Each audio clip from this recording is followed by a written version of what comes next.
welcome to you all. I'm Graydon Carter, and for more than 20 years, I had the very good fortune of being Christopher's editor and friend. I think we can all agree that in addition to being a brilliant journalist, Christopher was a wit, a charmer, and above all, a bit of a scallywag.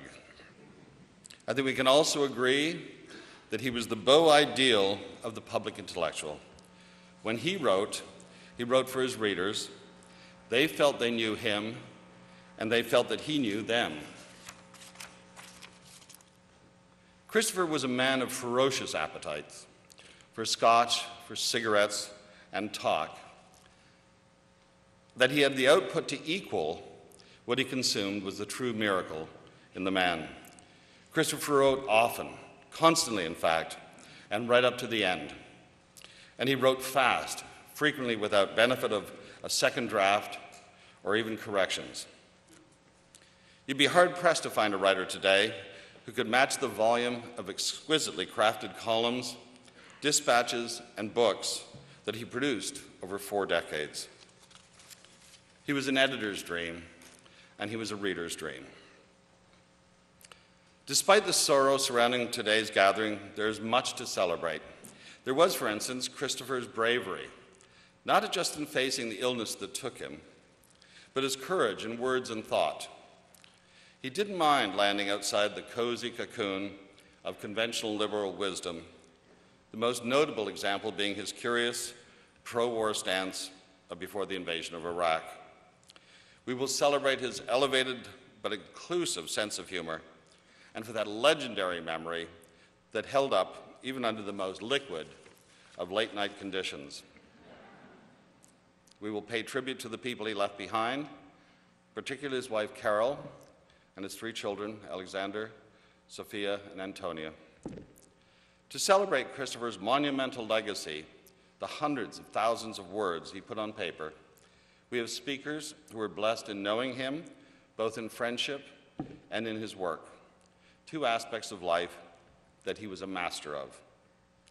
Now I'd like to introduce the first of these speakers, James Fenton. James.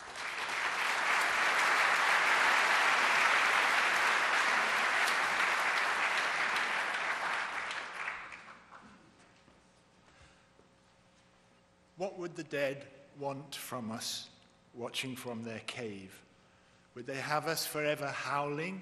Would they have us rave or disfigure ourselves or be strangled like some ancient emperor's slave?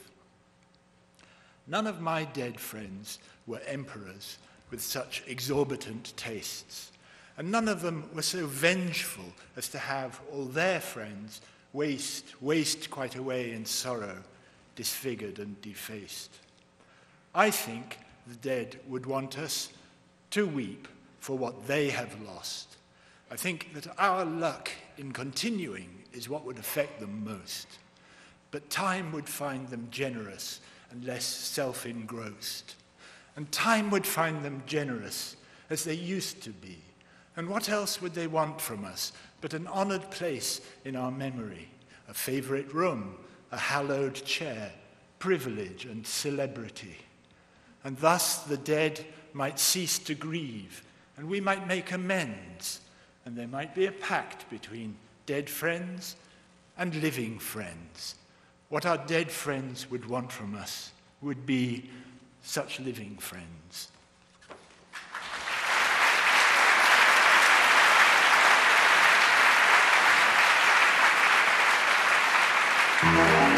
Whenever life gets you down, Mrs. Brown, and things seem hard or tough, and people are stupid, obnoxious or daft, and you feel that you've had quite enough, just remember that you're standing on a planet that's evolving and revolving at 900 miles an hour. That's orbiting at... I just wanted to get you in the mood for some science.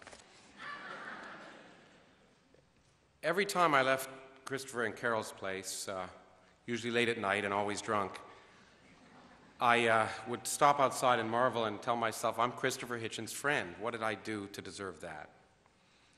Shortly after his death, I was interviewed by an annoying interviewer on CNN who introduced him by saying, on the one hand, he inspired the ideals of skepticism, free inquiry, and rational thought in many, but at the same time has been called a bullying, lying, opportunistic, cynical contrarian. She said that as if it were a bad thing. Christopher was a beacon of knowledge and light in a world that constantly threatens to extinguish both. He had the courage to accept the world for just what it is and not what we'd like it to be. And for me, that's the highest praise I can give to any intellect. Christopher understood that the universe doesn't care about our existence, our welfare, and epitomized the realization that our lives only have the meaning that we give them.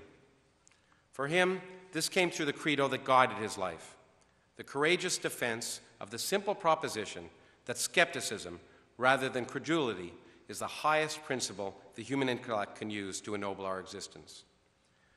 Whenever I spent an evening with Hitch, I came away saying, when I grow up, I want to be an intellectual. It was humbling to witness close up a mind so capable of surrounding any subject, relishing it, exploring it, critically soaking up everything that's worth knowing. He was ever ready to incorporate this lifetime of intellectual exploration along with the playful and curious excitement of a child in a candy store. He embodied the delicious possibilities of existence and the profound satisfaction that intellectual exploration and integrity can bring, especially when confronting power with knowledge, even as he bravely continued to do so with the full recognition that the possibility of a successful outcome in any such battle is slim, that stupidity, prejudice, superstition, hatred, power, and money will generally win. But beyond this, it was his unadulterated joy of the human experience, the need for irony and humor, combined with the full banquet of human knowledge that set Hitch apart. I personally remained guided by his example and often find myself asking the simple question that guides so many other people in other contexts, although I change one word, and ask myself, what would Christopher do? The last time I saw him, our discussions ranged over subjects that included the nature of nothingness, quantum mechanics, the obscenity that is capital punishment, the madness that governs the religious fanaticism infecting both sides of the Middle East, and the intellectual laziness and pretentious nonsense that encompasses so much of religious faith and theological noise in our popular culture. Christopher wasn't a scientist, and it may surprise you to know that he was fascinated by science, not merely because of its impact on human affairs, but more importantly, because of the remarkable ideas that it generates. He was wise enough to recognize that the universe is far more imaginative than we are, and he was eager to learn from the universe, as he was from the oeuvre of the world's greatest writers. On the last day I was with him, someone came to the door, and I answered it for Christopher, and the person delivered a manuscript and asked if I was his manager or his agent. I said, no, I'm his personal physicist. I can think of no greater honor. Through his questions and reflections, he extended my understanding and implications of my own work. I described to him the remarkable discovery that distant galaxies are receding from us faster all the time. The first picture is a galaxy. It's not our galaxy. Why? I just want to see if you're awake. We live in our galaxy. But in the far future, our galaxy will be alone in a seemingly dark, empty, and eternal static universe, leading likely future observers with a kind of poetic symmetry to arrive at precisely the false picture of our universe that we had 100 years ago, before the great discoveries of the last century, that there are 400 billion galaxies in an expanding universe that's 13.7 billion years old.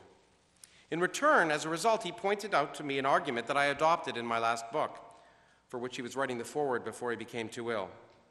Nothingness is headed straight towards us as fast as can be. So if someone asked that annoying religious question meant to stymie those of us who see no need for God, why is there something rather than nothing? We can shut them up by saying, just wait, there won't be for long. That idea didn't terrify him. He realized that knowledge is not to be gained for comforting our soul, but for enhancing the awareness of being alive. Christopher now has his own cosmic legacy, and I don't mean some New Age sense in which he's merged with the cosmos. Instead, out in the asteroid belt, if you can look at the next picture, between Mars and Jupiter, almost 3 times the distance between the Sun and the Earth, orbits a small asteroid